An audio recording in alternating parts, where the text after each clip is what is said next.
ডায়েরিতে স্বাগতম। গল্পটি ভিন্ন ধাঁচের, ভিন্ন প্লট নিয়ে তৈরি করা হয়েছে।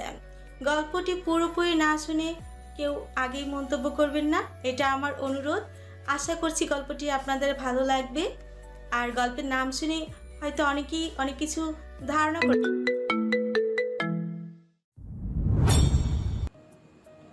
হয়তো এতদিন একসাথে ছিল বলে এই ভাবনার উদয় হয়েছে মনে। হ্যাঁ, সেটাই। মেহেক ভিডিও স্কিপ করে অন্য ভিডিওতে ক্লিক করলো। নিজের পছন্দ মতো একটা গান প্লে করে দু চোখ বন্ধ করে ফেললো মেহেক। একটা শান্তির ঘুম দরকার, বহুদিন শান্তিতে ঘুম হয় না। দু চোখ বন্ধ করে গান শুনতে কখন যে মেয়েটা ঘুমিয়ে গেল টেরই পেল না।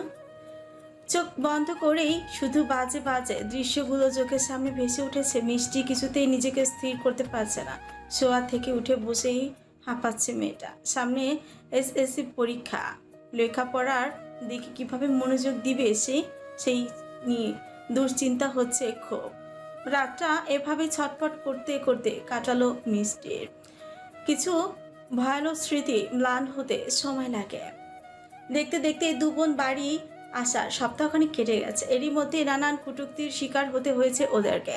ঘর থেকে বেরোলে প্রতিবেশীদের নানান প্রশ্ন করে বসে। সেসব প্রশ্নে মিষ্টি মানসিকভাবে বেশ দুর্বল হয়ে গেছে। এত বড় একটা ট্রমা থেকে বের হওয়ার যেই পরিবেশ দরকার সেটা সে পাচ্ছে না। প্রতিবেশী থেকে শুরু করে স্কুলের বান্ধবী, শিক্ষক সবাই কটাক্ষ করছে মিষ্টিকে। মিষ্টির বিষয় তো তাও কেউ জানেই না। সবাইকে আঞ্জুম বলেছে ঘুরতে গিয়ে অসুস্থ হয়ে গিয়েছিল, তাই কোনো খোঁজ জানতে পারে। কিন্তু মিষ্টির সাথে মেয়েকে ফিরতে দেখে আর সাথে ছেলের থাকায় গ্রামের কেউই সেই কথা বিশ্বাস করেনি। উপরন্ত বিয়ের দিন মিষ্টিকে মেয়েকে কিভাবে ডাকাতরা তুলে নিয়ে গিয়েছিল সেসব নিয়ে সবাই জলখোলা করছে সবসময়। গতকাল বাজার থেকে ফিরছিলেন সিদ্দিক আহমেদ। বাজারে এক দোকানদার তো বলেই বসল, বড় মেয়েকে তো ডাকাতরা নিয়ে বুক করলো, তা ছোট মেয়েকেও কি ইচ্ছে করে তাদের কাছে পাঠিয়েছিলে? হ্যাঁ হ্যাঁ, সব বুঝি। ডাকাতেরা নিশ্চিন্ত মোটা টাকা পয়সা দিয়েছে দুই বোনকে, মজা শেষ, তাই এখন ওদেরকে পাঠিয়ে দিয়েছে। কথাগুলো শুনে নিজেকে সামলে রাখতে পারেনি সিদ্দিক। লোকটার সাথে ধস্তাধস্তি শুরু হয়। লোকজন এসে শেষে দুজনকে ছাড়িয়ে দিয়েছিল, কিন্তু এভাবে কজনের সাথে রাগারাগি করবে? লোকজনের কথা তো বন্ধ করতে পারবে না। নিজেদের ভীষণ অসহায় লাগছে ওদের। দুপুরে খাওয়া দাওয়া করছে মিষ্টি। মেহেক নিজের ঘরে বসে আছে, খাওয়া দাওয়ার কোনো ইচ্ছে নেই ওর। বাবা বাড়িতে নেই। মিষ্টি অবশ্য বার কয়েক সেধেছিল বোনকে, কিন্তু মেহেক এলো না খেতে। এখন মনে হচ্ছে নিজের জন্য সবাইকে এত সমস্যায় পড়তে হয়েছে। মিষ্টি কোথায় গিয়েছিল সেটা লোকজন যতটা না বলা বলি করছে, তার চেয়ে 3 গুণ বেশি ডাকাতদের সাথে মেয়েকের থাকা নিয়ে কথা বলছে। কি করবে এখনো? নিজের জন্য বাবাকে বোনকে কথা শুনতে হবে, এটা মেহেক কিছুতেই মানতে পারছে না। বিছানায় বসে হাঁটুতে মাথা ঠেকিয়ে আছে মেহেক। এক হাত দিয়ে বিছানার চাদর খামচে ধরে নিঃশব্দে কাঁদছে মেয়েটা। রোশনের উপর তীব্র ঘৃণা জন্ম নিচ্ছে ওর মনে। ওই লোকটা যদি ওকে না তুলে নিয়ে যেত, আজ এই অবস্থা হতো না। আর পল্লবের জন্য মিষ্টির জীবনটা তছনছ হয়ে গেল। এই দুটো ছেলেকে খুন করতে পারলেই শান্তি পেত মেহেক। ভাই, শান্ত এসে দাঁড়িয়েছে রোশানের সামনে। কড়া রোদের মধ্যেও চেয়ার পেতে বসে সিগারেট ফুঁকছে সে। হ্যাঁ বল, কি খবর আমার সুন্দরীর? বিশেষ ভালো না। গ্রামের লোকজনের জন্য অতুষ্ট।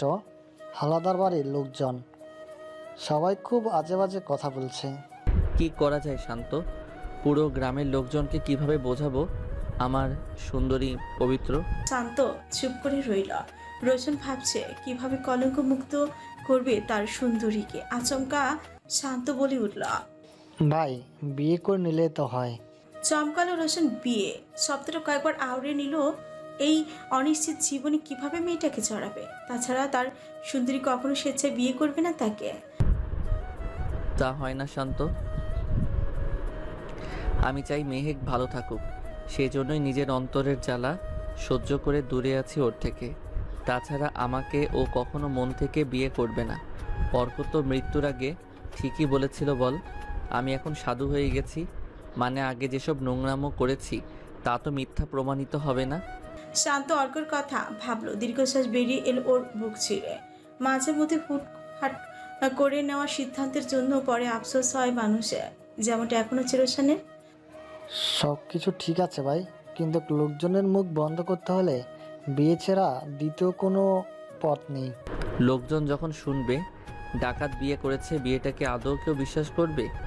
আর মেহেক রাজি হবে কেন? আমি ওর সাথে যা করেছি।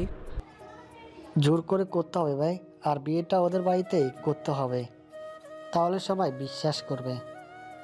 আর সম্প্রতি প্রশাসনের সাথে যে আমাদের লড়াই হলো, এরপর স্থানীয় পুলিশ খবর পেলে সহজে আসবে না আমাদের কাজে বাধা দিতে, কারণ ওরা জানে আমরা কতটা ভয়াবহ খুন।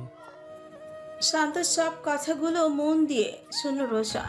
সিগারেটের শেষ টান দিয়ে অবশিষ্ট অংশটুকু মাটিতে ফেলে দিয়ে বসা থেকে উঠে দাঁড়ালো রোশন। সবুর হোসেনের সাথে কথা বলবে রোশন। ডাকাতদের কোনো পরিবার নেই সেখানে বিয়ে। সকাল সকাল মন্টুর মায়ের আগমন মোটেও ভালো চোখে দেখছে না হাওলাদার বাড়ির লোকজন। বসার ঘরে চেয়ারে বসে আছেন তিনি, সামনে আঞ্জুম অনিচ্ছা সত্ত্বেও বসে আছেন। পান চিবুতে চিবুতে মন্টুর মা বললেন, তা তোমার মেয়েদের কি বিয়ে দেবে না? যদি রাজি থাকো আমার মন্টুর জন্য তাহলে মেহেককে বউ করে নিতাম। ভদ্র মহিলার এমন প্রস্তাবে চমকালো মিষ্টি। পাশের ঘরে বসে বই পড়ছিল মেয়েটা। মেয়েকের অনুপ্রেরণায় নিজেকে খুব করে স্বাভাবিক রাখার চেষ্টা করছে। যেহেতু টিনের ঘর, তাই এপাশে বসে ওপাশের কথোপকথন সবকিছুই শোনা যায়। আঞ্জুম বেগম হিসিয়ে উঠলেন, তোমার ওই জুয়াখোর ছেলের সাথে আমার মেহেককে বিয়ে দেব ভাবলে কি করে মন্টুর মা? একে তো আগের বউ ছিল, তারপর নেশাখোর, জুয়া খেলে। বসা থেকে উঠে দাঁড়ালো মন্টুর মা। রাগে থরথর করে কাঁপছেন তিনি। দাঁত খিচিয়ে বললেন তিনি, তোমার ঘরে কেচ্ছা কাহানি জানার পরও যে বিয়ের সম্বন্ধ নিয়ে এসেছি, এটাই তো ওই মেয়ের কপালের জোর। নটিপনা করে খাওয়ার শখ যখন তাই করো, সংসার করা এইসব মেয়েদের কাজ না। আমার ছেলের থেকেও খারাপ ছেলে জুটবে ওর কপালে। ভদ্রমহিলা কথাগুলো বলে 1 মিনিটও না দাঁড়িয়ে হনহনিয়ে ঘর থেকে বেরিয়ে গেলেন। মেহেক এর মা কিংকর্তব্য বিমুঠ হয়ে বসে আছেন। উচিত কথা বলেই উল্টো কথা শুনতে হয় আজকাল, তা ভালো করেই টের পেয়ে গেছেন তিনি। মিষ্টি এসে মায়ের পাশে বসেছে। মেহেক গেছে পুকুরে একটু থালাগুলো ধুতে। মা, তুমি মন খারাপ করছো কেন? লোকের মুখ আছে বলবে, তোমার কান আছে এক কান দিয়ে শুনে অন্য কান দিয়ে সব কথা বের করে দিবে। মস্তিষ্কে সেগুলো নিয়ে বিদ্রোহ শুরু করার তো কোনো দরকার নেই। আঞ্জুম বেগম সমস্ত ভাবনা চিন্তা পাশে সরিয়ে মেয়ের দিকে অবাক দৃষ্টিতে তাকিয়ে আছে। ছোট মেয়েটা এই কয়দিনে কতটা বড় হয়ে গেছে। আসলে বয়স কেবলমাত্র একটা সংখ্যা। ম্যাচুরিটি আসে পারিপার্শ্বিক অবস্থা, ঘটনার পরিপ্রেক্ষিতে, যেমন মিষ্টির বেলায় ঘটেছে। হ্যাঁ, ঠিক বলেছিস। এত সুন্দর করে কথা বলতে শিখলি কবে থেকে মা? মিষ্টি মুচকি হাসলো মায়ের কথায়, মাকে জড়িয়ে ধরে বলা, এসব মেহেকাপু বলেছিল আমাকে, আমি আবার তোমাকে বললাম জীবনে সবার কথা শুনতে নেই, পাত্তা দিতে নেই, আর অযোগ্য ব্যক্তিদের সাথে তর্ক করতেও নেই, কারণ আমাদের সময়ের মূল্য অনেক। মিষ্টির মা মেয়ের মাথায় হাত বুলিয়ে দিল, হেসে পড়ল, ঠিক বলেছে তোর আপু, তুই গিয়ে পড়তে বস, আমি গিয়ে দেখি মেয়েটা একা একা কি কাজ করছে। আচ্ছা মা। মিষ্টি আবারও নিজের পড়ার টেবিলে গিয়ে বসেছে। মেয়েকের খোঁজে ঘর থেকে বেরিয়ে পুকুর ঘাটের দিকে এগোচ্ছেন আঞ্জুম বেগম। নিশুতি রাত, গভীর ঘুমে আচ্ছন্ন মেহে কেমন একটা দম বন্ধ করা অনুভূতি হচ্ছে। মনে হচ্ছে কেউ আর চোখে খুব কাছ থেকে দেখছে ওকে। আচমকা চোখ মেলে তাকালো মেহেক, বিস্মিত হলো ভীষণ। খাটের পাশে চেয়ারে বসে আছে রোশন, ঠোঁটের কোণে সিগারেট গুজে সুখ টান দিয়েছে আর চোখে তাকিয়ে আছে। ঘুম ভাঙলো তবে সুন্দরী? আপনি? আমি কোথায়? আমার ঘরে, ভালো করে তাকিয়ে দেখো। রোশনের কথায় অবাক হলো মেহেক। দৃষ্টি সজাগ করে আশেপাশে নজর বুলিয়ে দেখলো একবার। সত্যি তো এটা মেহেকের ঘর নয়। আমাকে আবারও ধরে এনেছেন কেন? আমি কিন্তু আপনাকে এবার সত্যি খুন করব। মেঘ থেমে থেমে বললো কথাগুলো। রোশন করে প্রতিক্রিয়া দেখালো না, বরং সিগারেট ফেলে দিয়ে বসা থেকে উঠে দাঁড়ালো। তারপর হাসতে হাসতে মেঘের পাশে এসে বসলো। মেঘ সরে গেল একটু দূরে, বিছানার মাঝখানে গিয়ে গুটিসুটি মেরে বসে অন্যদিকে তাকিয়ে রইল। কি হলো? অত দূরে বসে থাকলে খুন করবে কিভাবে সুন্দরী? কাছে এসো, মেরে ফেলো আমাকে। তোমার হাতেই তো মরতে চাই আমি আজ। আমার দিকে তাকাও, দেখো তোমার প্রিয় রঙের পছন্দের পাঞ্জাবি পরেছি। মেহেক নিজেকে আরো সরিয়ে নিল রোশনের থেকে। ভীষণ ভয় লাগছে ওর, ভীষণ। রোশন হাসতে হাসতে এগিয়ে এলো ওর দিকে, ধাক্কা দিয়ে বিছানায় ফেলে নিজেও চওড়াও হলো মেহেকের উপর। আমাকে স্পর্শ করবেন না। তোমাকে স্পর্শ করার একমাত্র অধিকার আমার, সুন্দরী। আজ তো স্পর্শ করতেই হবে। আজ যে আমাদের বিয়ের প্রথম রাত, বাসর রাত।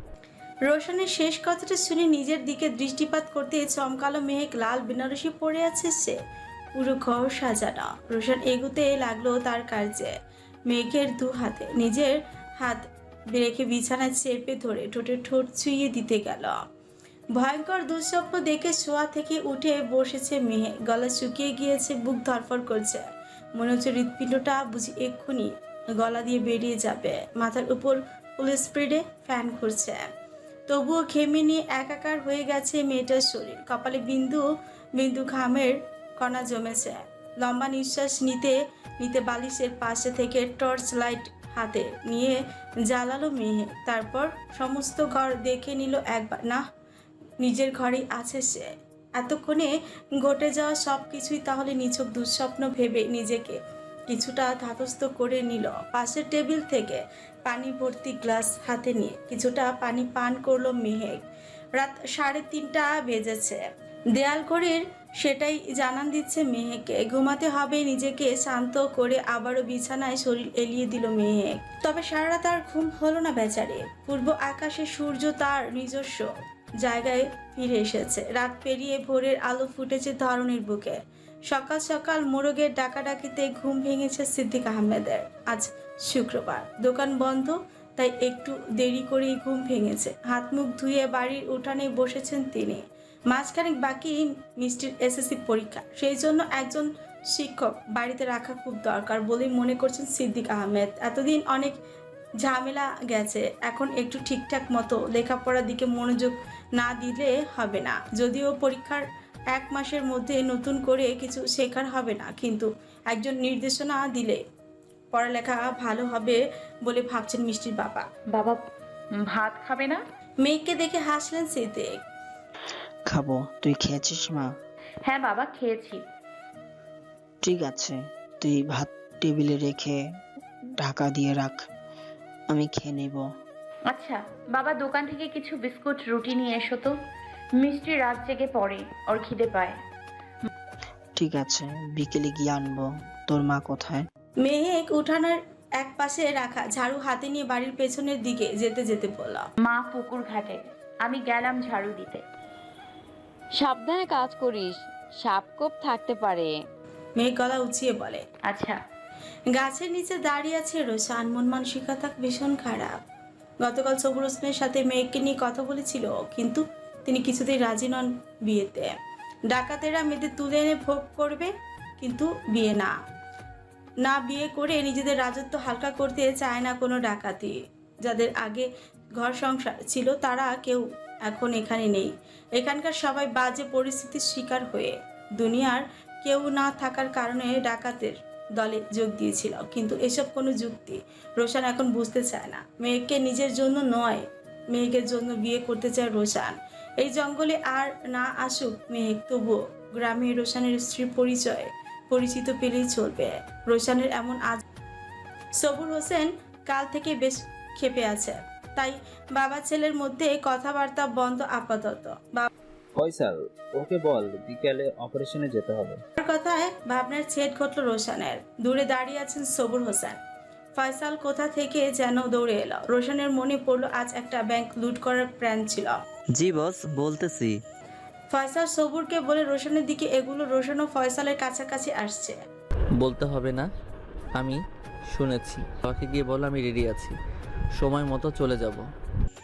আচ্ছা ভাই, বসকে সামলানো একটু কঠিন হবে তাই না? তা হবে, তবে মানাতে তো হবেই। বাবাও আমার আর সুন্দরীও আমার, আমি দুজনকেই চাই। শাআল্লাহ, কপাল আমার।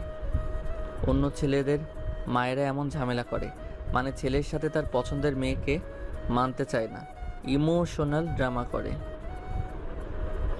আর এখানে দেখো মাই ডিয়ার, বাবা ঝামেলা করেছে। ফয়সাল রোশনের কথায় হাসতে লাগলো। রোশন ভ্রু নাচিয়ে বলল, হাসছিস?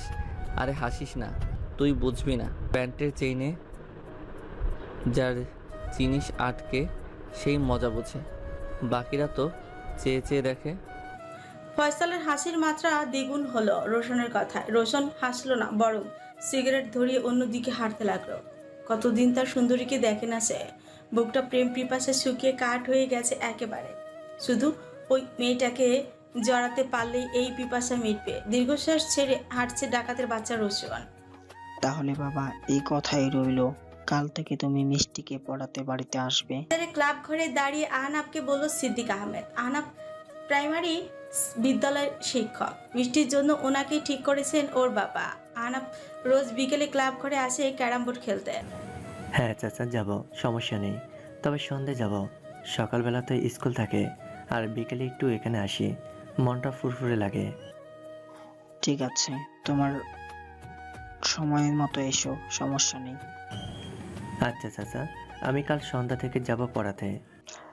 বেশ বাবা, বাচ্চালে আসছি আমি। সাবধানে যাবেন। মিষ্টির বাবা হাতে ছোটখাটো একখানা বাজারে ব্যাগ নিয়ে বাড়ির দিকে এগোতে লাগলেন। মেহেক আর মিষ্টি দুজনেই ট্যাংরা মাছের ঝোল তরকারি খুব বেশি পছন্দ করে। তাই এই বিকেলবেলা হুট করে বাজারে ট্যাংরা মাছ পেয়ে লোভ সামলাতে পারেনি সিদ্দিক। মেয়েদের মুখে আজ মাছ দেখেছে, হাসি ফুটবে সেটা ভেবে সিদ্দিকের মুখেও হাসি ফুটেছে। পড়ার টেবিলে দুই পাশে বসে আছে দুজন। এদিকে আহনাফ খান, অন্য পাশে মিষ্টি। আহনাফকে আগে থেকেই চেনে মিষ্টি, কারণ একসময় তো প্রাইমারি স্টুডেন্ট ছিল। সেই সুবাদে স্যার ডাকার অভ্যাসটা রয়ে গেছে। আহনাফ শ্যামবর্ণের উচ্চতায় 6 ফুট, জোড়া ভ্রুর নিচে তীক্ষ্ণ এক জোড়া চোখ তার। মিষ্টি কেমন আছো? ভালো স্যার, আপনি? এই তো চলছে। মিষ্টি চুপ করে গেল।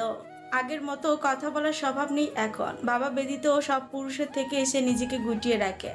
অন্ধকার গলিতে না হারলে তো জানতোই না এই দুনিয়ার দিনের বেলার যে পুরুষ ভদ্রলোকের মুখোশ পরে চলে, রাত হলে সেই ভদ্রলোক নামক পুরুষটি যায় অন্ধকার গলিতে। চলো পড়া শুরু করো তাহলে। আজ থেকে পরীক্ষা শেষ না হওয়া পর্যন্ত আমি তোমার গৃহশিক্ষক। জি স্যার। প্রথমে তাহলে গণিত নাও, যেখানে যেখানে সমস্যা দেখে জানাও। আচ্ছা। মিষ্টি চুপচাপ ব্যাগ থেকে বই খাতা বের করছে। আহনাফ ঘরটা দেখে নিচ্ছে একবার। মিষ্টি চুপচাপ ব্যাগ থেকে বই খাতা বের করছে। আহনাফ সেই ফাঁকে ঘরটা দেখে নিচ্ছে একবার। বেশ পরিপাটি মিষ্টির ঘরখানা। ঘরে একটা খাট, খাটের ডান পাশে পড়ার টেবিল, দরজার দক্ষিণ দিকে জামা কাপড় রাখার ওয়ার্ড্রোব, টিনের বেড়ায় বিভিন্ন কাগজের রং বেরঙের ফুল ঝুলে আছে। শৌখিনতা পছন্দ করে মেয়েটা। মিষ্টির সমস্ত বই ঘেটে যেখানে যেখানে ওর খটকা লাগে সেই পৃষ্ঠাগুলো মার করে আহনাফকে দেখালো।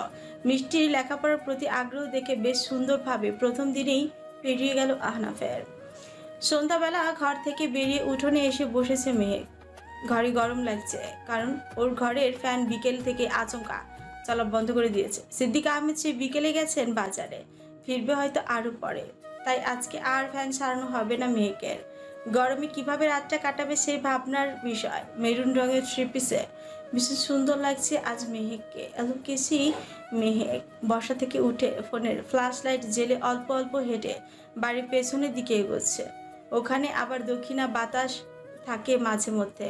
মিষ্টি খুব ভীত, রাতে একা বাথরুম পর্যন্ত যায় না। আর মেহেক তার বিপরীত, সানভিও বেশ সাহসী।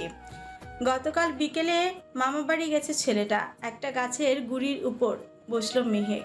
ফোনের ফ্ল্যাশ লাইট দিয়ে চারিদিক একবার ভালো করে নজর বুলিয়ে নিচ্ছে ও। ফোন, টিভি, যেখানে যাওয়া হোক না কেন সব জায়গা এখন শুধু রাসেল ভাইপার। সাপের ভিডিও দেখতে দেখতে অনেকের এখন অবস্থা হয়েছে গাছের পাতা নড়লেও মনে হয় সাপ এলো না তো। আচমকা পাতার মর্মর শব্দে লাফিয়ে উঠল মেহেক। রাসেল ভাই এলো না তো? মেহেক বসা থেকে উঠে দাঁড়ালো। বাতাস খাওয়ার দরকার নেই আর। রাসেল ভাইয়ের কামড় খেলে আজীবন আর বাতাস খেতে হবে না ভেবে বাড়ির দিকে পা বাড়ল মেহেক। কিন্তু দ্বিতীয়বারের মতো চমকালো সে। পেছন থেকে কেউ হাত ধরেছে ওর। গলা শুকিয়ে যাওয়ার উপক্রম হয়েছে। ভূত না তো? নিজেকে নিজেই প্রশ্ন করলো মেহেক। কিন্তু মন বলছে পেছনে ফিরে তাকিয়ে দেখ, কিন্তু ভয় পেছনে ফিরে তাকাতে পারছে না পর্যন্ত। আজীবন মিষ্টিকে ভীতু বলে এসেছে, কিন্তু আজ এখন মেহেক খুব করে বুঝতে পারছে নিজেই মহাভীত সে। কেমন আছো সুন্দরী? পরিচিত কণ্ঠস্বর শুনে পেছনে ফিরে দাঁড়ালো মেহেক। রোশান এই সন্ধ্যা এই ডাকাতটা এখানে? ভূতের ভয়ের থেকেও রোশানের ভয় মেয়েকে জেগে বসেছে এবার। আবারও হয়তো ওকে নিয়ে যাবে জঙ্গলে লোকটা ওকে। মেহেক রাগে ঘৃণায় সশব্দে থাপ্পড় বসিয়ে দিল রোশানের গালে।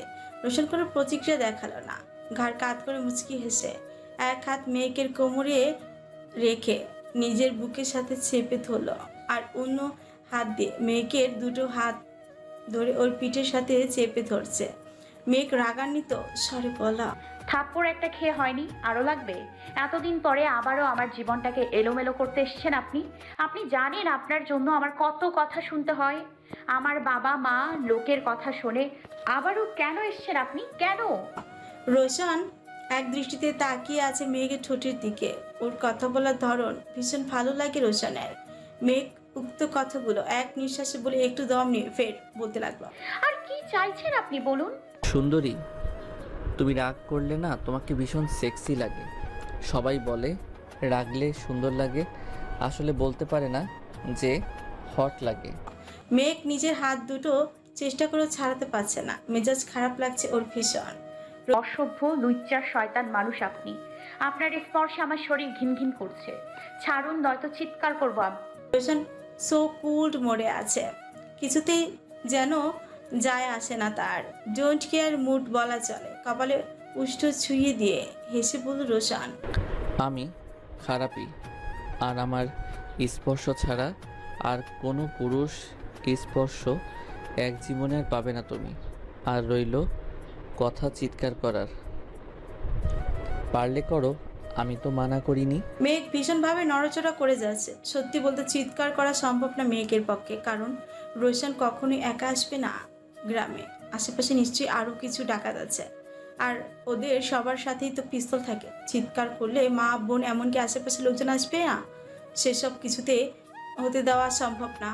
অগত্যা চুপ করে রইল মেহেক। খোলা চুলগুলো দক্ষিণা বাতাসে উড়ে বারবার মুখে গিয়ে পড়ছে মেহেকের। রোশনের কোমরে রাখা হাতটা দিয়ে অবাধ্য চুলগুলো কানের পিছনে গুঁজে দিল। বিরক্ত লাগলো মেহেকের। ছাড়ুন, নয়তো চিৎকার করবো আমি। এত ঢং কিসের জন্য? প্রয়োজন মিটিয়ে ছুঁড়ে ফেলা আপনাদের স্বভাব। তাহলে কেন সবসময় এমন ন্যাকামি করেন? রোশন হুট করে পেছন দিক করে দাঁড় করালো মেয়েকে। পেছনে হাত দুটো ধরে রেখে ঘাড়ে আলতো করে কামড় দিতে লাগলো রোশন। নিজেকে ছাড়ানোর সর্বোচ্চ চেষ্টা করছে মেয়েটা, কিন্তু রোশনের শক্তির কাছে ওর জোর কিচ্ছু না। এদিকে রোশন ঘাড় ছাড়িয়ে গলায় নিচে ঠোঁটে ছুঁয়ে দিচ্ছে। রোশনের এলোমেলো স্পর্শে চোখ ছলছল করছে মেয়েকে। রোশন নিজের মতো করে ছুঁয়ে দিচ্ছে ওকে। মেয়েকের হাত মুক্ত করে আবারও নিজের দিকে ফিরিয়ে দু হাতে বুকে জড়িয়ে ধরে ঘন ঘন নিঃশ্বাস ফেলছে রোশন। মেয়েকের বাধা দেওয়ার মতো মন মানসিকতা নেই এখন। নিজেকে বড্ড অসহায় লাগছে। রোশন শান্ত হয়েছে, কেবল বুকে জড়িয়ে ধরলো মিনিট 10, তারপর ছাড়লো প্রিয়তমাকে। দুঃখিত সুন্দরী, অনেক দিন পর তোমাকে কাছে পেয়ে নিজেকে পুরোপুরি নিয়ন্ত্রণ করতে পারিনি বলে এইটুকু দুষ্টামি করে ফেলেছি। তবে কথা দিচ্ছি, বিয়ের আগে লিমিট ক্রস করব না। বিয়ের কথা শুনে নিজেকে দূরে সরিয়ে ফেলল মেহেক। আমি মরে গেলেও আপনার মতো জানোয়ারকে বিয়ে করব না। তার চেয়ে গুলি মারুন আর শেষ করে দিন আমাকে। মেঘের চোখে নিজের জন্য তীব্র ঘৃণা দেখতে পাচ্ছে রোশান। খারাপ লাগছে ওর, আজকে একটু বেশি কড়া হয়েছে ভেবে অনুশোচনা হচ্ছে ওর। না, উষ্ণতা ছড়িয়ে আপন করা যাবে না সুন্দরীকে। ভালোবেসে যত্নে সময় নিয়ে নিজের করে নিবে মেহেককে সে। এসব ভেবে আর দাঁড়ালো না রোশান, নিঃশব্দে স্থান পরিত্যাগ করল। মেহেক বিস্মিত নয়নে তাকিয়ে আছে ওর গমনের দিকে। এভাবে চলে গেল। এতটা খারাপ আচরণ করার পরও কেন প্রাণে মারল না লোকটা? ভাই কিছু হয়েছে? তোমার চোখ মুখ এমন। মেয়েকের বাড়ির পেছনে কাদার রাস্তায় দাঁড়িয়ে আছে শান্ত লিমন। লিমন জিজ্ঞেস করলো রোশনকে। রোশন চুপ করে রইল কিছুক্ষণ। দিনে দিনে মেয়েকের মনে ওর জন্য শুধু ঘৃণাই বৃদ্ধি পাচ্ছে। বিয়ের ব্যবস্থা কর তোরা, বাবাকে নিয়ে ভাবলে চলবে না। আমি স্বার্থপর খুব। আমার সুন্দরীকে কাছে চাই, এবং সেটা খুব তাড়াতাড়ি। আমার সুন্দরী গায়ে অন্য কারো শরীরের বাতাস লাগলেও আমার সহ্য হয় না। সেখানে একটা ছেলে প্রতিদিন সন্ধ্যায় ওই বাড়িতে আসে। রোশন ঠোঁটের কোনো সিগারেট গুজে রাখলো, লাইটার দিয়ে আগুন ধরালো, শান্ত বলল, ছেলেটাকে তাহলে শেষ করে দি ভাই। না, মিষ্টিকে পড়াতে আসে, মেহেককে নয়। অহেতুক মারামারির দরকার নেই, যা বললাম তাই কর তোরা। ঠিক আছে ভাই। চল এখন। সিগারেটের সুখ টান দিতে দিতে দলবল নিয়ে নদীর দিকে এগোলো। নিজের ঘরে বসে আছে মেয়েটা। সকাল গড়িয়ে বিকেল হয়ে গেছে। গতকাল সারা রাত ঘুম হয়নি মেহেকের। মায়ের কথা মনে পড়েছিল, প্রতিবেশীদের তীক্ষ্ণ কথাবার্তা, অপবাদ, রোশনের অত্যাচার, সব কিছু ভাবতে ভাবতে খুব কান্না করেছে রাতে। মন খারাপের রাতে মাকে খুব করে মনে পড়ে মেহেকের। মনে হয় মাকে একটু জড়িয়ে ধরতে পারলে সবটুকু দুঃখ যন্ত্রণা শেষ হতো। কি হয়েছে রে মেহেক? তোর চোখ মুখ এমন শুকনো লাগছে কেন? রাতে ঠিকমতো ঘুম হয়েছে তো? আঞ্জু বেগমের আগমন নড়িচড়ে উঠল মেহেক। স্মিত হেসে বলল, সবকিছু ঠিক আছে মা। যাক আলহামদুলিল্লাহ। আচ্ছা মেহেক, তোর সাথে একটা কথা বলতে এসেছি মা। মেহেকের পাশে বসলেন আঞ্জু। মাথায় হাত বুলিয়ে কণ্ঠ খাদে নামিয়ে বললেন, মেহেকের কেমন একটা খটকা লাগছে, হঠাৎ এতটা সমীহ করে কথা বলছেন। হ্যাঁ মা, বলো। ভালো একটা সম্বন্ধ এসেছে তোর জন্য। ছেলে আমাদের সরকারি হাসপাতালে নতুন এসেছে, ডাক্তার। মেহেকের কোনো হেলদোল হয়নি বিয়ের কথা শুনে। আজকাল কোনো কিছুরই আর ভাবা হয় না। বাবা কি বললেন? উনি তোর কাছে বলার সাহস পাননি বলে আমাকে বলতে বললেন।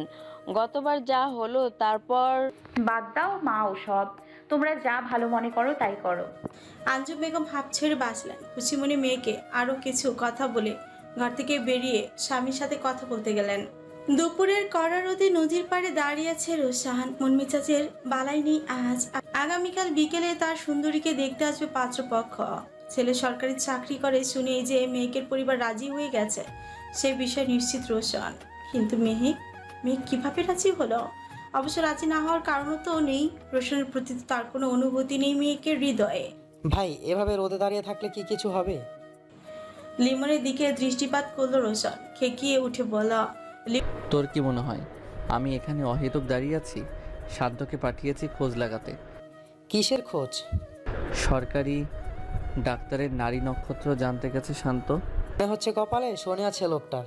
আছেই রে, আমার সুন্দরীকে বিয়ে করা শক্ত ঘোচাতে হবে। কিন্তু ভাই লোকটার তো দোষ নেই বলো। সে তো জানে না তোমার মতো একজন দিওয়ানা আছে মেহেক ভাবির। জীবনের কথাটাও ভুল না। হয়তো খুন খারাপি করা বন্ধ করতে হবে এখন থেকে। মেয়েকে এসব পছন্দ করে না। তা ঠিক, কি করি তাহলে বলতো? ভাবছিলাম শালাকে উড়িয়ে দিব। এত ঝামেলার দরকার নেই ভাই, বিয়ে যখন করবেন। লিমন কিছু একটা ইশারা করতে রোশন হাসল। লিমনকে জড়িয়ে ধরে পিঠে হালকা থাপ্পড় দিয়ে ছেড়ে দিল। একসাথে জঙ্গলের দিকে এগুলো দুজন। সাজের বেলা আজ বৃহস্পতিবার, আগামীকাল পড়ানো হবে না বলে আজকে একটু বেশি বেশি করে পড়াচ্ছে আহনাফ। মিষ্টি বরাবরই মনোযোগী ছাত্রী তার, কিন্তু আজকে মিষ্টি কেমন অন্যমনস্ক লাগছে। এসে থেকেই আহনাফ বিষয়টা খেয়াল করেছে।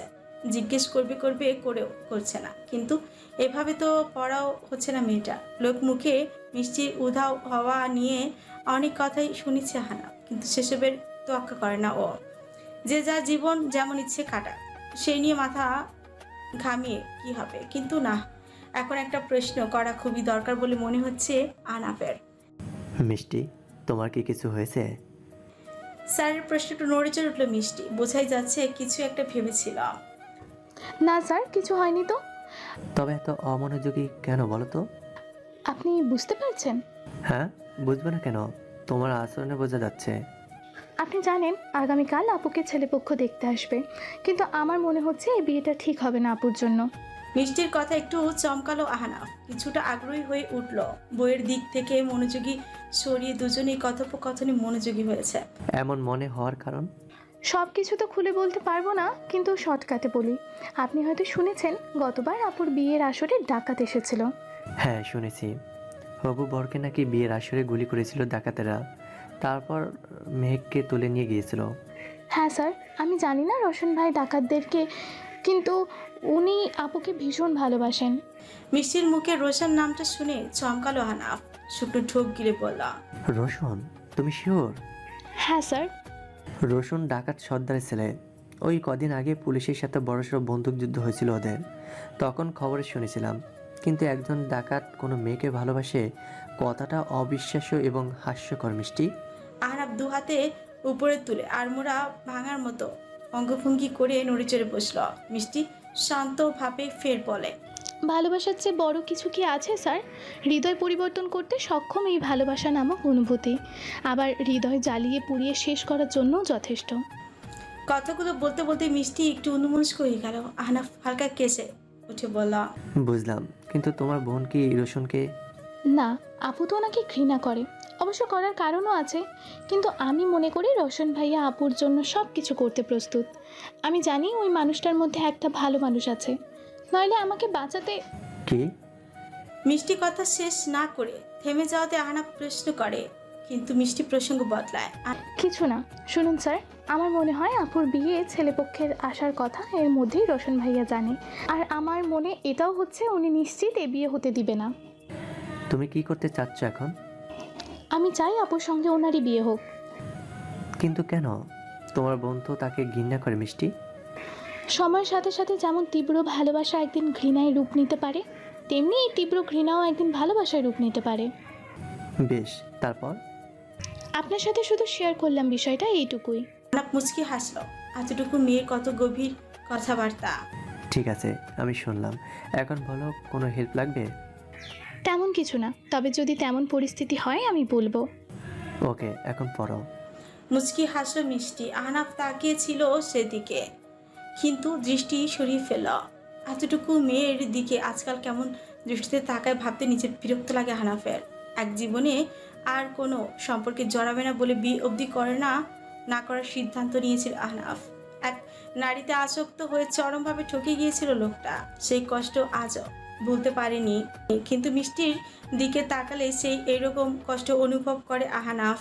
এতটুকু মেয়ের জীবনে কি সত্যি তেমন কোনো কষ্ট আছে? আগামীকাল ছেলের বাড়ি থেকে ছেলে সহ সবাই আসবে বলে সিদ্দিক আহমেদ বাজার সদাই কিনে নিয়ে বাড়িতে আসছেন মাত্র। মেহেক আর আঞ্জুম ওনার কাছ থেকে বাজারের ব্যাগগুলো নিয়ে রান্না করে রেখেছে। এশার আজান দিচ্ছে। আহনাফ এখনও পড়াচ্ছে মিষ্টিকে, তবে এখন চলে যাবে। দরজার চৌকাঠে বসলেন মেহেকের বাবা। মেহেক এক গ্লাস পানি এনে বাবার হাতে দিল। আঞ্জুম দাঁড়িয়ে হাত পাখা দিয়ে বাতাস করতে ব্যস্ত হয়ে উঠলেন। বুঝলে মিষ্টির মা, সব জিনিসপত্রের দাম বেড়ে গেছে। তার বলতে তার সব কিছু এনেছো তো? হ্যাঁ, তবুও লিস্টে ধরে মিলিয়ে নাও একবার। ঠিক আছে মেঘ, তুই বাতাস কর তো মা, আমি দেখি গিয়ে। মেহেক মায়ের হাত থেকে হাত পাখা নিয়ে বাতাস করতে লাগলো। আঞ্জুম বেগম বাজারের লিস্ট ধরে সমস্ত কিছু চেক করতে বসেছে। আপাতত পড়াশোনার পাঠ চুকিয়ে মিষ্টিও এসেছে। আচমকা বাড়ির উঠোনে লোকজনের কথাবার্তা শুনে চমকালো সবাই। আওয়াজ শুনে মনে হচ্ছে 10-12 জন লোক হবে। কারা এসেছে বাবা? মিষ্টি, আমি গিয়ে দেখে আসি আগে, তারপর বলছি। মেয়েকে থামিয়ে দিয়ে ওর বাবা বলল, তোদের যেতে হবে না, আমি যাচ্ছি। বাবার কথায় দুবোন চুপ করে গেল। সিদ্দিক আহমেদ বাড়ির উঠোনে পৌঁছাতে আটকে উঠল। চোখের সামনে আবারও সেই ডাকাতেরকে দেখে ভয় গলা শুকিয়ে যাচ্ছে ওনার। আসসালামু আলাইকুম বাবা। রোশন সবাইকে পেছনে ফেলে ঘাড় কাত করে সামনে এগিয়ে এসেছে। আপনারা এখানে? তুমি করে বলুন বাবা, আমি আপনার ছেলের বয়সী। আমি ডাকাত হলেও বেয়াদব না, বিয়ে করতে এসেছি বাবা আপনার বড় মেয়েকে।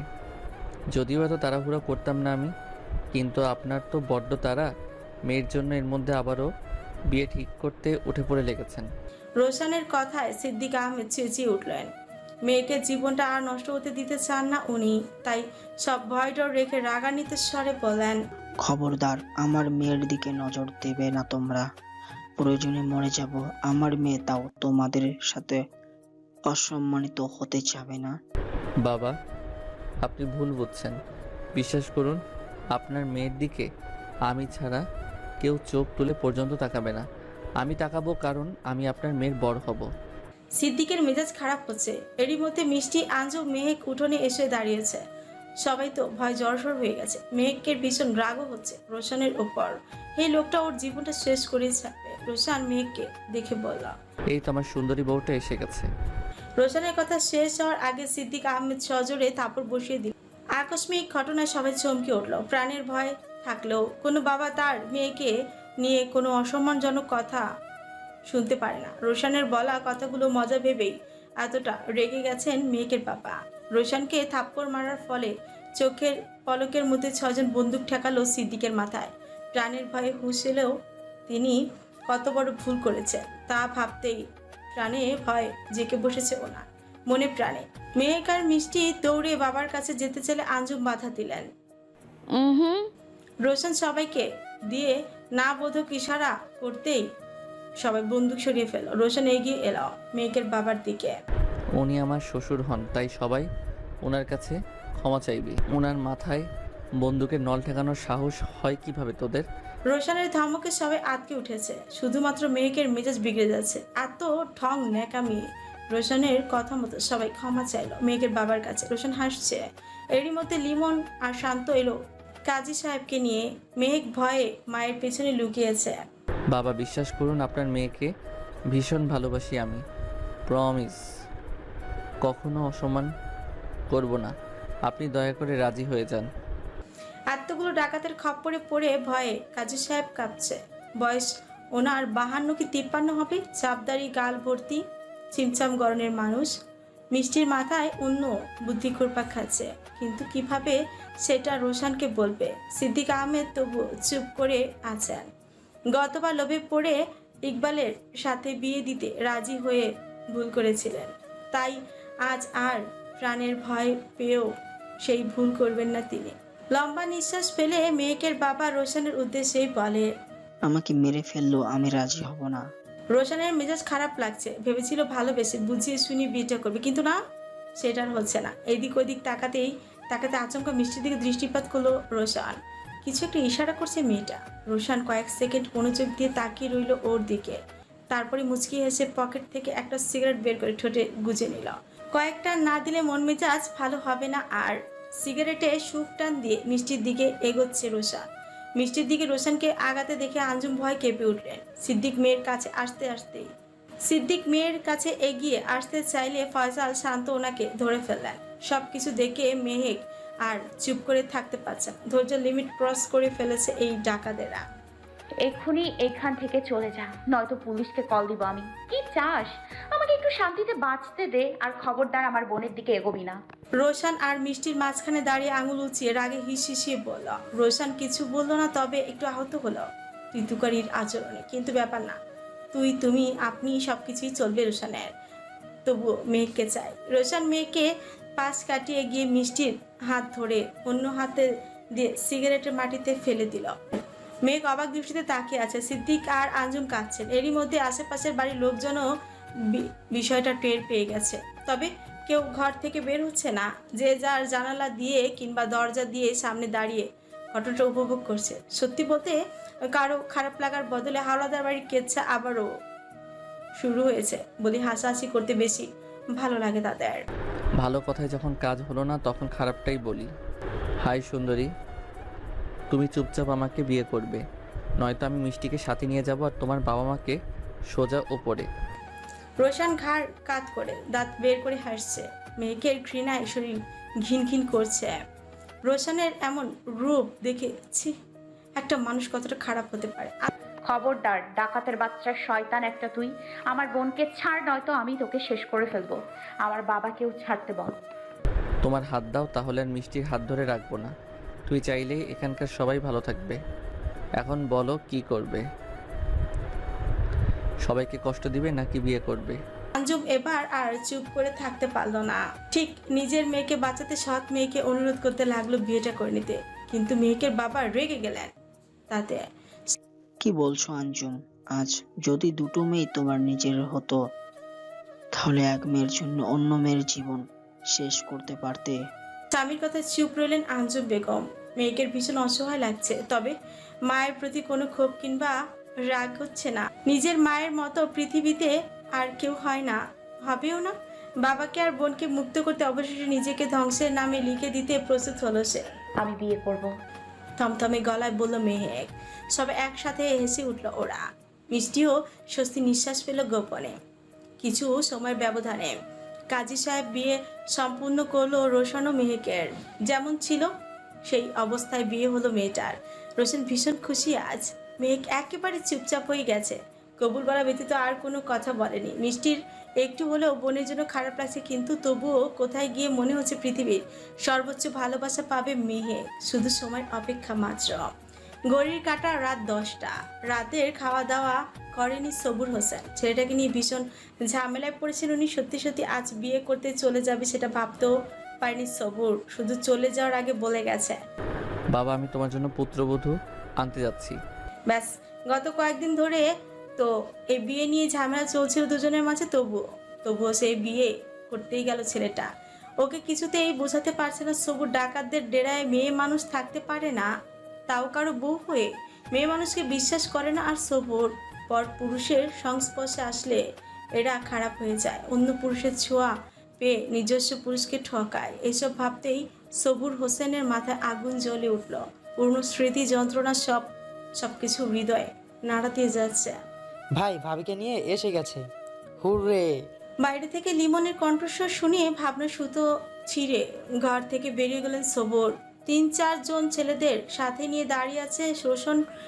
মেহেক পাশে দাঁড়ানো। সবুর হোসেন তীক্ষ্ণ দৃষ্টিতে তাকিয়ে আছেন ওর দিকে। মেয়েটাকে দেখে মনে হচ্ছে একেবারে বিধ্বস্ত, ভেঙে ছুঁড়ে গেছে ভেতর থেকে। কেমন বিরসতার ভরপুর মুখায়ব। বাবা বিয়ে করেছি আমি, হে হে হে, প্যা প্যা প্যা প্যা। রোশন বাবার চারপাশে ঘুরে একরকম বলতেই লাগলো। প্রথম একটু বিরক্ত হয়ে রাগ দেখাতে লাগলেন সবুর, কিন্তু রোশনের পাগলামিতে আর না হেসে পারলেন না। থাম এবার, ওকে ঘরে নিয়ে যা। দেখে মনে হচ্ছে সারা রাস্তা টেনে হিচড়ে নিয়ে এসেছিস। কি হলো বাবা? বউ আমার কোলে তুলে নিয়ে এসেছি টেনে হিচড়ে? ছি। সবুর রোশনকে কানমলা দিয়ে অন্যদিকে এগিয়ে শান্তকে ইশারা করলো কাছে ডেকে কথা বলতে লাগলো। শান্ত কথা বলে কয়েকজন ছেলে নিয়ে অন্য দিকে এগোলো। মেঘ চুপচাপ দাঁড়িয়ে আছে। আকস্মিক ঘটনায় একটু বেসামাল হয়ে গেছে, নিজেকে সামলে নিতে একটু সময় লেগেছে ওর। এরই মধ্যে মীরা আপু এসে দাঁড়িয়েছে ওর পাশে। রোশানও মীরার দিকে এগিয়ে এসে পড়লাম। মীরা ওকে বিয়ের শাড়ি পরিয়ে দাও তো, আর অল্প স্বল্প সাজুগুজু করাও, তবে লিপস্টিক একেবারে হালকা দিবে, ওসব খাওয়া অস্বাস্থ্যকর। মীরা প্রত্যুত্তরে কিছু বলল না, কেবলমাত্র মাথা নেড়ে সম্মতি দিল। রোশন চলে গেল অন্যদিকে। মেঘ লম্বা নিঃশ্বাস পেল। আর ভয় পাবে না কাউকে, নিজের মতো চলবে, খামখেয়ালি করবে, তাতে মরে গেলে যাবে, গুড়িয়েও খেলেও খাবে। এসব ভেবে নিজেকে শান্ত করছে মেয়েটা। মীরা মেয়েকে হাত ধরে বলে, চলো সাজিয়ে দিব। হ্যাঁ জানাজা হবে তো, ঠিক মতো কাফনের কাপড় পরিয়ে গোলাপ জল দিয়ে দিও। মীরা চুপ করে রইল। মেহেক নিজে হাঁটতে লাগলো আগে ভাগে। মীরার ঘর ভালো করে চেনে মেহেক। বাড়ির উঠোনে মাটিতে লুটিয়ে বসে আছে সিদ্দিক আহমেদ। মেয়েটাকে শেষমেশ এভাবে জীবনটার বরবাদ করতে হলো। আঞ্জুম দরজায় দাঁড়িয়ে আছে মিষ্টি নিজের ঘরে। এরই মধ্যে আশেপাশের বাড়ির লোকজনরা মিষ্টিদের উঠোনে এসে জড়ো হয়ে গেছে। সবাই নানান কথা বলা বলি করছে। কেউ কেউ বলছে এই মেয়েকের পরিবারের জন্যই এই গ্রামে ডাকাতদের আনাগোনা বেশি লেগে আছে, তাই ওদেরকে গ্রামে থাকতে দেওয়া যাবে না। আবার কেউ কেউ বলছে বাপের জন্মেও শুনিনি ডাকাত কাউকে বিয়ে করে নিয়ে যায়। এই বাড়ির মেয়েগুলো অদ্ভুত জাদুটোনা জানে, নইলে এমন ডাকাতকেও বশ করলো কিভাবে? সিদ্দিক কিছু না বলেই চুপচাপ বসে থাকে। মিষ্টির মা এসে এক প্রকার জোরাজোরি করে ওনাকে বাড়ির ভেতরে নিয়ে গিয়ে দরজা আটকে দেন। গ্রামের লোকজন রাত গভীর হওয়ার আগ পর্যন্ত নিজেদের মধ্যে কথাকথি গড়ে নিজেদের বাড়ি চলে যায়। নিজেকে আপাতত খাটিয়ায় শোয়া লাশ মনে হচ্ছে মেহেকের। ফুল দিয়ে সজ্জিত বিছানায় নতুন বইয়ের বেশে বসে থাকা যেন ওর জন্য গোসল করিয়ে নতুন কাফনে জড়িয়ে কবরে দিয়ে আসার মতোই। এটা বিয়ে না, এইভাবে কোনো মেয়ের অমতে বিয়ে হতে পারে না। মনে মনে এসব ভাবছে নববধূ। একটা চার্জার লাইট জ্বলছে ঘরের এক কোণায় টেবিলের উপর। কি একটা অবস্থা, কোনো বৈদ্যুতিক ব্যবস্থা পর্যন্ত নেই এখানে। অবশ্য এই জঙ্গলে বিদ্যুৎ আসবেও বা কিভাবে? গরমে হাঁসফাঁস লাগছে মেঘের। আকাশে মেঘ ডাকছে, অল্প বিস্তর বিদ্যুৎ চমকাচ্ছে, হয়তো বৃষ্টি হতে পারে রাতে। 2 কামরা বেস্টিন টিন শেড বিল্ডিংয়ে বসে আছে মেহেক। পাশে বাথরুম আর এক পাশে শোয়ার ঘর। ঘরটা আজ ভীষণ সুন্দর লাগছে। বনু ফুলে সেজে উঠেছে বিছানা। হুট করে বিয়েটা করে বলে বাজার থেকে ফুল আনা হয়নি রোশনের। তবুও এত সব নাম না জানা ফুল দিয়ে বেশ ভালো করে ঘর সাজিয়েছে মীরা। দরজার ক্যাচ ক্যাচ আওয়াজে নড়ে চড়ে উঠল মেহেক। পশ্চাৎ লোকটা এসেছে ভেবে মিথ্যা মিথ্যা ঘুমানোর ভান করবে বলে শুয়ে পড়ল। রোশন ধীর পায়ে ঘরে ঢুকে দরজা আটকে দিল। সাদা রঙের পাঞ্জাবিতে শ্যামবর্ণ রোশনকে ভীষণ সুদর্শন লাগছে আজ। রোশন মেহেকের দিকে এগোল, বিছানার এক পাশে বসল। মেরুন রঙের জামদানি শাড়ি পরেছে মেয়েটা। এই শাড়িটা কিছুদিন আগে রোশন মেহেককে দিবে বলেই কিনে এনেছিল, কিন্তু পরে ঝামেলা হলো আর দেওয়া হয়নি। তাই আজ এটা পরিয়ে দিতেই বলেছিল মীরাকে। মেহেকের গলায় কপালে বিন্দু বিন্দু ঘামের কণা দেখে রোশন বসা থেকে উঠে ঘরের জানালা দুটো খুলে দিতে গেল। জানালা খুলতে শীতল বাতাস প্রবেশ করেছে ঘরে। বাইরে খুব জোরে বাতাস বইছে, ঝিরিঝিরি বৃষ্টির ছোঁয়া লেগেছে বৃক্ষরাজিতে। সুন্দরী এভাবে ঢং করে পড়ে থাকলে হবে? কোথায় বসে থাকবে? আমি এসে ঘুমটা তুলে মুখ দেখবো, সেসবের তো বালাই নেই, তার উপর ঘুমানোর ভান করছো। রোশনের কথায় মেজাজ খারাপ হয়ে গেছে মেহেকের। এত ধুরন্ধর কিভাবে হয় একটা মানুষ? শোয়া থেকে উঠে বসলো মেহেক, চোখে মুখে ভীষণ রাগের ছটা। রোশন পাশে বসে হাত ধরলো ওর, কিন্তু মেহেক রোশনের হাত সরিয়ে ফেল। শোয়ার ইচ্ছে থাকলে এমনি শুতেন, বিয়ে করার দরকার ছিল না। তবে কেন এসব? আমাকে তিলে তিলে মেরে ফেলে আপনার কি লাভ? ছি, মুখের কি ভাষা! শুতে শুতেন এসব কি বলো? হ্যাঁ বলো যে আদর করার ইচ্ছে থাকলে আমার মতো ভালো হো সুন্দরী। রোশনের ন্যাকা মার্কা কথাবার্তা শুনতে মোটেও ভালো লাগছে না মেহেকের। মাথায় আগুন জ্বলছে। আপনি যান এখন, আমি ঘুমাবো। কিসব বলতো? আজ কিসের ঘুম? আজ পাশা খেলবো রে শ্যাম। খবরদার ওই নোংরা শরীর নিয়ে আমার কাছেও আসবেন না আপনি। কত মেয়েদের সাথে ছিলেন তার হিসাব নেই। তার ওপর আপনি আমাকে জোর করে বিয়ে করেছেন, আমার বোনের হাত ধরেছিলেন, আপনার লোকজন আমার বাবাকে আটকে ছিল। কিচ্ছু ভুলিনি আমি রোশন হোসেন। বাহ, এত সম্মান দিচ্ছ, আমার তো বিশ্বাস হচ্ছে না। ডাকাতের বাচ্চা থেকে রোশন হোসেন, বিয়ের আগে কি গালিগালাজটাই না করলে? বিশ্বাস করো, গালি দিলে খুব হট লাগে তোমাকে, একদম আমার মতো হট। অসভ্য লোক। রোশন মেহেকের দুই কাঁধে হাত রেখে নাকে নাক ঘষে বলতে লাগলো, আমি তো এখনো অসভ্যতা শুরু করিনি সুন্দরী, তবে এখন করব। তুমি শুধু উপভোগ করো, ওকে? কি করবেন আপনি? দূরে সরুন। মেহেক নিজেকে ছাড়িয়ে নেয় রোশনের থেকে। মুচকি হেসে রোশন বসা থেকে উঠে গিয়ে চার্জার লাইটটা নিভিয়ে আবছা আলোতে এসে বিছানায় আবারও বসল। বাইরে বিদ্যুৎ চমকানির আলোতে মাঝের মধ্যে পুরো ঘর আলোকিত হয়ে যাচ্ছে। মেঘ কিছু বুঝে ওঠার আগেই রোশন ওর পেছনে বসে এক হাত কোমরে দিয়েই অন্য হাতে শাড়ির আঁচল সরিয়ে ফেল। চমকালো থমকালো মেঘ রাগে ঘৃণায় নিজেকে ছাড়ানোর জন্য ছটফট করছে ও। রোশন তাতে একটু বিচলিত না হয়ে আস্তে আস্তে পুরো শাড়িটাই খুলে ফেল। আমি কিন্তু চেঁচাবো, বাড়াবাড়ি হয়ে যাচ্ছে কিন্তু। তোকে খুন করে ফেলবো আমি। ওয়েট, আমি পাঞ্জাবি খুলি তারপর এসব খুন করতে, তবে তার আগে তোমাকে শান্ত করি। বাইরে বৃষ্টির তোপ বেড়েছে, ঘন ঘন বিদ্যুৎ চমকাচ্ছে, বাতাসের দাপটে জানলা বাড়ি খাচ্ছে। রোশন মেহেকের দু হাত খাটের সাথে শাড়ি দিয়ে বেঁধে ফেলে। মেহেক অসহায়ের মতো চেঁচাচ্ছে, এখানে তো কেউ নেই এই চিৎকার শোনার মতন।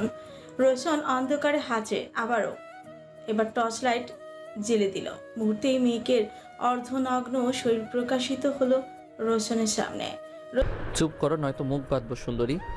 বাবা শুনলে একটা লাজ লজ্জার ব্যাপার, যদিও উনি জানেন ওনার ছেলে অনেক ভালো। রোশনের দিকে অসহায় দৃষ্টিতে তাকিয়ে আছে মেহেক।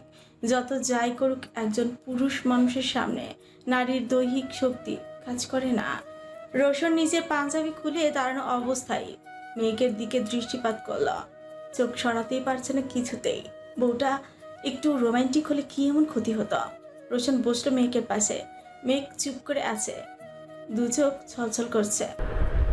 হয়েছে, আর এমন করে তাকেও না, খুলে দিচ্ছি। মায়া মায়া লাগে কেমন? প্রথম যেদিন এসেছিলে ছলো ছলো নয়নে তাকিয়ে মনটা চুরি করেছিলে। মেহেকের হাত দুটো খুলে দিতে দিতে বলল রোশন। মেহেক চুপ করে আছে, কিন্তু যখনই নিজেকে সম্পূর্ণরূপে মুক্ত পেল তখনই বাঘিনীর মতো ঝাঁপিয়ে পড়ল রোশনের উপর। বুকের উপরে বসে গলা টিপে ধরলো শরীরের সমস্ত শক্তি দিয়ে। রোশন তো পুরোপুরি সফট তার বইয়ের আচরণে, কিন্তু সময় নিল নাও। ঝটপট মেয়েকে ধরে বিছানায় শুয়ে দিল রোশন। বুকের উপর ঝুঁকে পড়লাম। বাব্বা, বিয়ে হতে না হতে একেবারে ডাকাত রানীর জায়গা নিয়ে নিলে। পারলে আমাকে ছাড়, তারপর দেখ তোর কি অবস্থা করি। একেবারে প্রাণে মেরে ফেলবো। মেয়েকের এত রাগ দেখে রোশন হাসছে, আর তাতেই মেঘ আরো রাগান্বিত হয়ে যাচ্ছে। রোশনকে খুব করে চাইলেও নিজের উপর থেকে সরাতে পারছে না মেহেক। রোশন এক হাতে মেয়েকে চুলে হাত বুলিয়ে দিচ্ছে আর অন্য হাত দিয়ে মেয়েকের দুটো হাত মাথার উপর ধরে আছে। শান্ত হও সুন্দরী আমার। আমি মানি না এই বিয়ে। মেয়েকের পুরো কথা শেষ হওয়ার আগেই রোশন ওর ঠোঁট দুটো নিজের ঠোঁটের দখলে নিয়ে নিল। চোখগুলো বড় বড় হয়ে গেছে মেয়েকের।